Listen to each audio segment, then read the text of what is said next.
Hey folks, so I wanted to do a weekly news recap every week for my channel. I want to try to get this going on Fridays or Saturdays, so I'm already sort of starting off on the wrong foot, but I'd like to remedy that quickly, and I just want to get something out there because there's a few things that have been in the news cycle lately that I really want to talk about in terms of gaming and media. So my first story today is Akira Toriyama, the legend, the creator of Dragon Ball, sadly has passed away.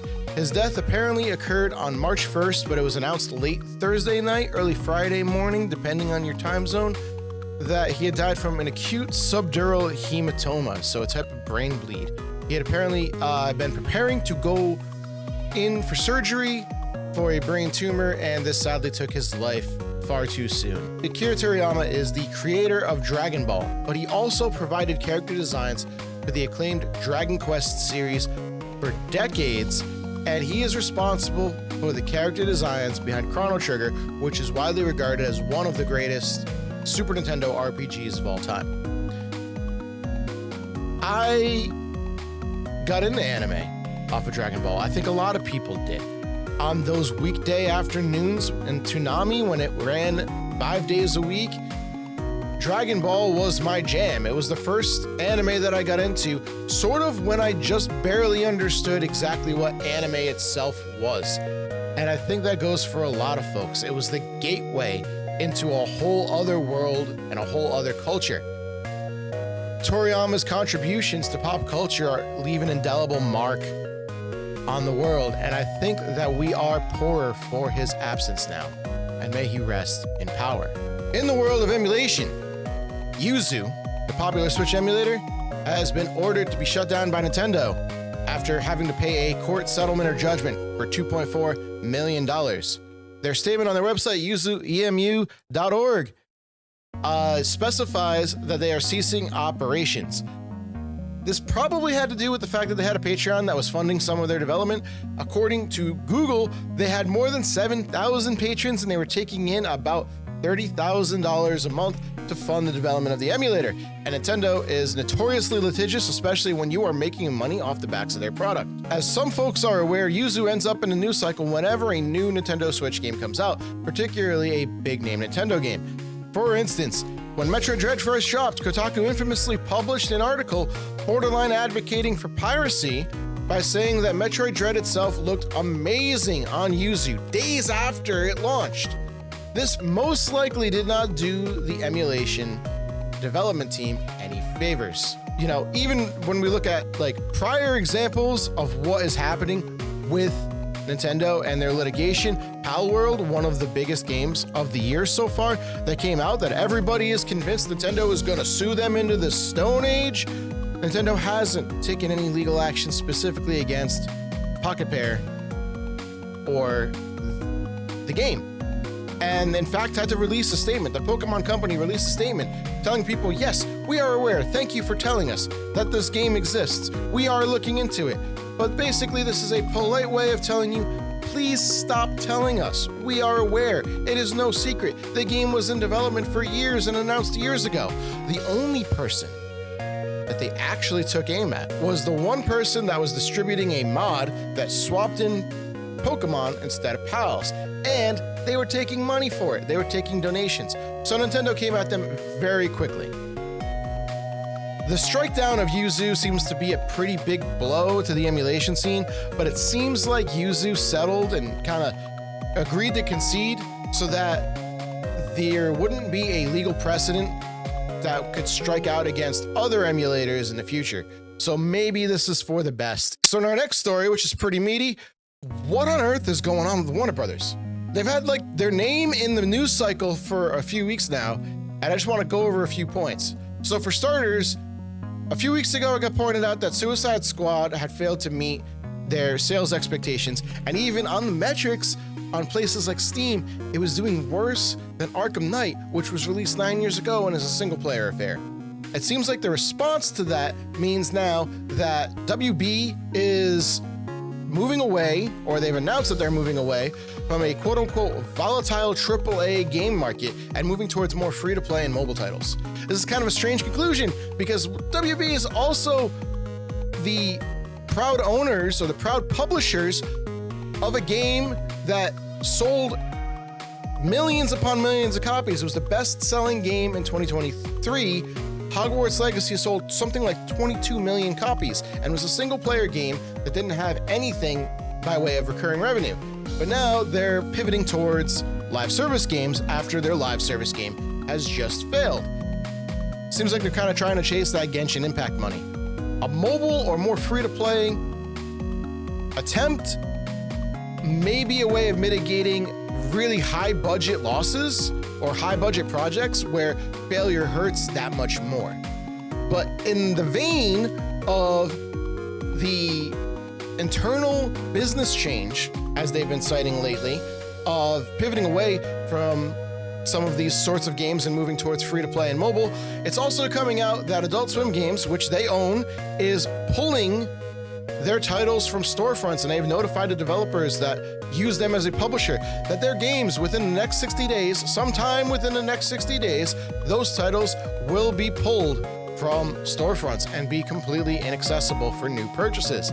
They've also subsequently denied requests from various developers to have those publishing or ownership rights transferred over to them so that they can control and eat any of the costs that might incur for keeping those listings on Storefronts, and they've been denied by Warner Brothers for that. So these titles are going to be going away in 60 days or less at the time of this recording, sort of killing a whole bunch of products that aren't really costing them any overhead, but maybe there's some labor involved in terms of an employee that has to monitor these accounts or take some kind of action over time, and they think that the potential profit that these games might incur is outweighed by whatever costs they might incur internally in order to maintain them. Warner Brothers decided on March 7th, and it was announced on March 7th, that Rooster Teeth is closing after 21 years.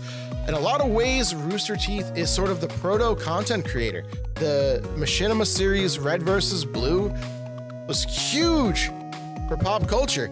I personally never was really into it. I was entertained when I watched it, but for my friends that were really into Halo, they loved the hell out of this series. And they built themselves up into like a full-blown production company. But it seems like after COVID and after a few acquisitions, they've started to lose some steam, and as a result, Warner Brothers has decided to shutter them, and they're going to sell off all their IP. So what this means for things in the pipeline like Ruby is anybody's guess.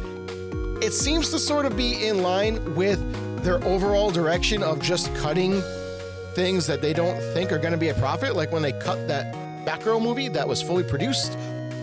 And apparently they cut a Scooby-Doo movie. I'm not super versed in the financial implications of what's going on there. A lot of people on Reddit are trying to say tax write-off, and then there's a lot of other angry people on Reddit who are like, it's not a tax write-off, you don't know what you're talking about. But there seems to be some financial maneuvering afoot that is allowing WB, allowing Warner Brothers to free up some cash, because apparently they owe a great deal of debt to AT&T from when AT&T spun them off, and they have to pay that off. And they're willing to sacrifice share price and growth in order to get out of that debt.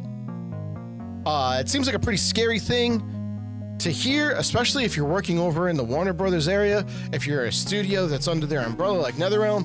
Who knows what that's going to mean for them going forward. In relation to that, and I'm very curious to see what this announcement is going to be, on Monday, March 11th, so at the time of this recording tomorrow, the Multiversus team is going to announce information regarding their relaunch. Multiversus is probably the closest thing to a free-to-play. It is free-to-play with some microtransactions. It's not quite mobile, but it's a game as a service. So this seems to be the thing that is in the wheelhouse of where they're pivoting towards. I'm very curious to hear what their strategy is for this game, which had an open beta, which I didn't even realize was an open beta when it first closed, and they said, hey, we're gonna go radio silent. Well, we're gonna shut it down, and then they went radio silent. The open beta was for like a year. It's for a very long time. So I'm very curious what they're going to be doing regarding the relaunch or the true launch of the game, because that was a beta.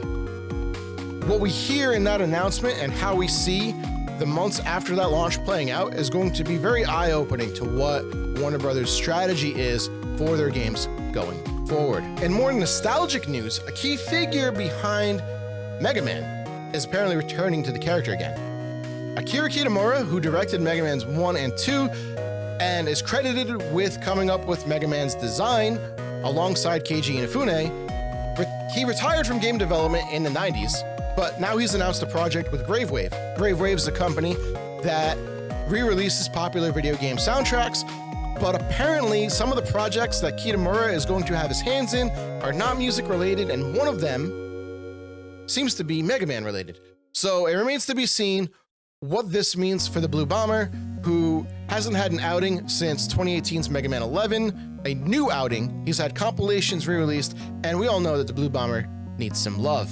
In a story involving Epic Games and Apple, earlier this week, Apple banned Epic Sweden's developer account for some alleged infractions against their rules. And almost immediately, the European Union came a-knocking and requested information about why Epic Games' account was banned. This led to Apple reversing the decision quickly and saying that Epic agreed to play by their rules and accept a new developer agreement. But this seems to be a quick backpedaling because the EU has been up in Apple's face lately. They recently leveled a $2 billion fine against the tech giant for anti-competitive, antitrust practices, basically, against Spotify, because Spotify was trying to direct its users outside of the app to go subscribe to their services.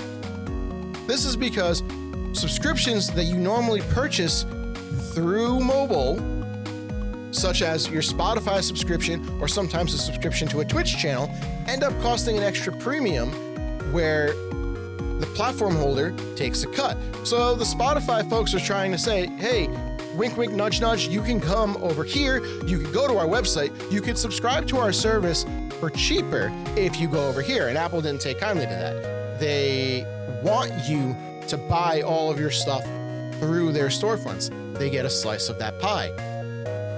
The European Union declared this anti-competitive because every service that goes through your platform then has to give you more and more money.